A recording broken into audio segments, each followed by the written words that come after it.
Y en el camino ese, ¿alguien te dijo, no, esto no es para vos? Sí, muchísimo, muchísimo. Si hubiera sido por los comentarios de los demás, probablemente no hubiera continuado, pero bueno, entre otras personas, más allá de mi familia, mi madre, que allí está, siempre Un saludo, me dijo, mamá. sí, siempre, la verdad yo lo digo, si no hubiera sido por ella y el resto de mi familia, pero sobre todo ella que siempre confió en mí, que me acompañaba a la cancha, yo arranqué a los 16 años Claro. dirigiendo. Ya tengo un recorrido de más de 20 años, pero bueno, cuando arranqué era muy joven, volvía muy tarde, todo el curso.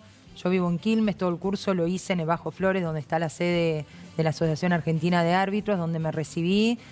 Me iba en colectivo, las primeras veces me acompañaba mamá porque tenía miedo de que me vaya sola, y es como que hay un montón de esas cuestiones que por ahí yo lo pienso ahora y si tuviera mi hijo más chico, ¿no? Tiene 6, pero si a los 16 me diría, me voy a estudiar en colectivo, solo, al Bajo Flores, 4 veces por semana, lo pensaría de dejarlo ir. Está bien que también eran otros tiempos, pero bueno, quizás el tema de las inseguridades y de una nena relativamente chica, siempre digo, si no hubiera sido por el apoyo de ellos en todo sentido, no hubiera continuado. Y sí, piedras en el camino, desilusiones, decepciones, frustraciones continuamente, y todavía no era un ambiente muy abierto a aceptar mujeres. ¿Te acuerdas de la ¿Cómo es ese recorrido? Porque además sos árbitro internacional, toda la preparación que tenés que hacer para llegar a ese lugar. Sí, yo siempre digo que no todos los árbitros podemos observar porque es como una certificación aparte a lo largo de toda la pandemia. Máster.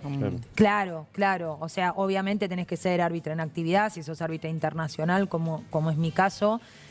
Al ya tener conocimiento tanto FIFA como Conmebol en torneos en que me he desempeñado, obviamente tengo un plus, pero bueno, después tenés que cumplir un montón de módulos para certificarte como árbitra VAR, ni que hablar para ser internacional VAR. Idioma también, calculo, ¿no? Tenés Idioma, que tener manejo de inglés. Sí, sí, totalmente. Inclusive hay muchas palabras que inclusive las decimos en inglés, ya las tenemos internalizadas, pero bueno, obviamente que para estar en torneos internacionales la comunicación general es inglés. Sí. A nivel mundial. A mí me ha tocado el año pasado en los dos mundiales sub-20 y sub-17 que fui designada de ser VAR de árbitras de África, de Oceanía, bueno, de UEFA, y obviamente que con las chinas, con las japonesas, con las coreanas, con las neozelandesas, con la francesa, o sea, el idioma universal es el inglés. Es una fiesta, ese comunicador es con los términos, no, y aparte con los términos técnicos y las consideraciones con las cuales nos tenemos que manejar, porque Protocolo, también el tema, claro, el tema del protocolo, que también es universal, obviamente todo en inglés, las explicaciones también en inglés, entonces bueno, eso es como un plus para los árbitros y las árbitras a nivel internacional. Obviamente, te imagino defensora del VAR, si no, no serías árbitra VAR. Pero aparte me gusta mucho desde antes de certificarme. Siempre lo bancaste. Pero en general el arbitraje sostiene que es una herramienta que viene a ayudar. Pero sí hay muchos críticos del VAR. Y a veces vemos o si demora, o lo que pasa a veces en un estadio, que el VAR tiene que tomar una resolución. ¿Qué decís vos a todo eso? Yo digo que hay muchas cuestiones. Por empezar, si un árbitro VAR o cualquier árbitro, ¿no?, de los que participan del partido actúa fuera de lo que es el protocolo, se puede llegar hasta invalidar un partido. O sea, no es broma el tema de cuando hablamos del protocolo. El protocolo es protocolo de verdad. Eso en primer lugar. En segundo lugar, el VAR está para actuar ante errores claros y obvios del árbitro o un incidente grave inadvertido. ¿Por qué grave? Porque es ante una roja, ante un penal, ante un gol o no gol, sí, o confusión de identidad, que eso obviamente todo el mundo lo sabe, que una amarilla o una roja a un jugador equivocado. Avisarle que no era él. Pero hay un montón de incidentes que se dan en un partido por más de que sean evidentes, por protocolo no se puede ingresar, porque si no estaríamos continuamente... Claro, y no es la idea. O sea, la idea es intervenir cuando afecta el resultado del partido. Por eso el tema de un penal o no penal, de una roja o no roja. Y después también cuestiones de procedimiento, que yo siempre que tengo la oportunidad lo cuento, que nosotros, por ejemplo, generalmente actuamos en la cabina con un solo operador, según el partido de que se trate, los equipos, el torneo. Podemos tener desde 8 cámaras, en el caso, digamos, de quizás los partidos de menor trascendencia a nivel local, hasta 34 cámaras o más. Y un operador. Con un operador. Entonces, es obvio que muchas veces la televisación, ¿sí?, va a encontrar más rápido, quizás la evidencia, El VAR tiene que actuar con evidencia. Vos en la cancha quizás alguna sanción la podés hacer por feeling, por cómo cayó el jugador, aunque no lo hayas visto en forma precisa. Sí. El VAR tiene que actuar con evidencia, no Claro. con feeling. No es o sea, tantear, nosotros ¿no? con feeling tenemos 2 botones, con uno hablamos con los árbitros Sí. de campo y con el otro vamos marcando las incidencias. Vamos bien, ¿viste? Cuando dice, el VAR no la revisó, el VAR revisa todo, que después el VAR no intervenga es otra cosa. Pero nosotros estamos viendo, por ejemplo, bueno, la famosa APP, que muchos no entienden. Desde que iniciamos la APP, vamos marcando todos los incidentes. Claro. Una posición fina, inicia APP, posible fuera de juego, posible falta. Vamos marcando todo. Después, si eso termina en penal, en gol, ¿sí? Tenemos que revisar toda esa fase anterior donde el equipo recuperó el balón, ¿sí? Empezó esa fase de ataque. Hay gente en un sillón en casa que dice, no puede creer tu laburo. No, Está pero por escuchando. eso yo a veces lo cuento. Y todo eso lleva tiempo. No siempre tenés, no siempre utilizás el mismo ángulo para cada cosa que tenés que revisar. Claramente un fuera de juego elegís una cámara, que nosotros le decimos la 1650, que es como la paralela al asistente, ¿sí? Pero, por ejemplo, si vos tenés que evaluar, por decirles, un fuera de juego, Sí. tenés que tener una cámara cercana, una close-up, para el punto de contacto con el balón. ¿Sí? Sí. Después otra, que posiblemente no sea el mismo ángulo, para evaluar al jugador defensor. Y muchas veces el delantero, que por ahí está en la misma línea pero retirado, también necesitas otro ángulo y tenés que triangular para poder, digamos, en conjunto analizar el Mientras el momento del partido pase. sigue. Además, Claro.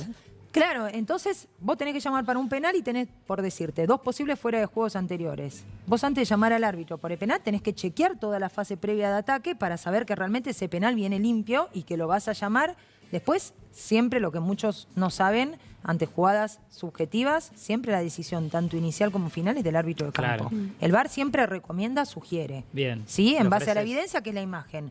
Pero la decisión final es del árbitro. Y bueno, hay que chequear un montón de cosas antes de llamar y tener la evidencia clara para que cuando vos llames al árbitro realmente Le des una herramienta. le des muestres algo que él no vio o que lo vio pero lo evaluó de manera incorrecta. Ante jugadas grises, por ejemplo, el VAR no puede intervenir, pero lo dice el protocolo, no es un tema de capricho. Si te decir, copó o no. Es toco el Después, botón. obviamente, está el elemento subjetivo de cada uno, ¿sí? De determinar, bueno, llamo o no llamo, esto me parece gris, no, el árbitro vio blanco y esto es negro. Pero bueno, no es tan sencillo. No, se nota que te apasiona. Eso Me es encanta. buenísimo que Sí. te apasiona tu laburo. Lo explicás bárbaro. Bueno, es un partido del ascenso que salió en todos lados, un pelotazo totalmente accidental, me dejó inconsciente en pleno partido. Ahora que lo decís, sí me acuerdo. Sí, me acuerdo. Sí. Bueno, y me acuerdo que, claro, como yo estaba inconsciente, dijeron, bueno, le tenemos que avisar a alguien porque te tenemos que trasladar. Llamaron a mi mamá y le dijeron que, bueno, que le avisaban que estaba bien. Mi mamá Oh. pensó que me habían matado, lo que menos pensó que de un pelotazo quedé inconsciente, porque la verdad a pocas personas le pasa eso. Mira, tenemos para verlo. La producción está en todo, Ay, no, fíjate. por lo favor. compartimos. Está mamá también viéndolo. Tenemos, a ver, mira, ahí está. Uy, Dios. No, mira. Ahí cae Salomé. bueno. Esto hace muchísimos años. Sí, sí. Tremendo el pelotazo. Sí, pero lo peor es que lo que menos pensó mi mamá, obviamente ese partido no se televisaba, en ese momento no había tanta televisación, y lo que pensó fue Que alguien te agredió. que me habían agredido y que no podía hablar por el estado en el que me encontraba. Y hasta que no nos encontramos, donde le- me trasladaron... ¿Vos te acordabas qué pasó? No, yo No. al día de hoy no me acuerdo nada. Lo que me acuerdo es por las imágenes que veo, pero no me acuerdo ni del saludo ni de los minutos que dirigí. Es más, seguí dirigiendo y Ah. se dieron cuenta los médicos No de podía. que deambulaba, o sea, ya había perdido el conocimiento y cuando el médico entró, que me vio, o sea, se preocupó porque de la boca me salía sangre, que Raem me había Claro. mordido la lengua, producto de la inconsciencia, y me preguntó dónde estaba, qué estaba haciendo. No era consciente de nada. Justo me dio en la 100. Tuve la mala suerte de que yo estoy pitando, mirando a un lugar de la cancha, el jugador da el pelotazo. Y te agarró de coste. Pero bueno, es como que siempre la familia está un poco asustada, como les debe pasar a ustedes cuando van a cubrir partidos importantes, donde hay mucho público. Y bueno, sabes que puede pasar algo. Y quizás, bueno, en estos partidos del ascenso a veces Se ponen picantes, sí, sí. se ponen Sí. picantes y bueno.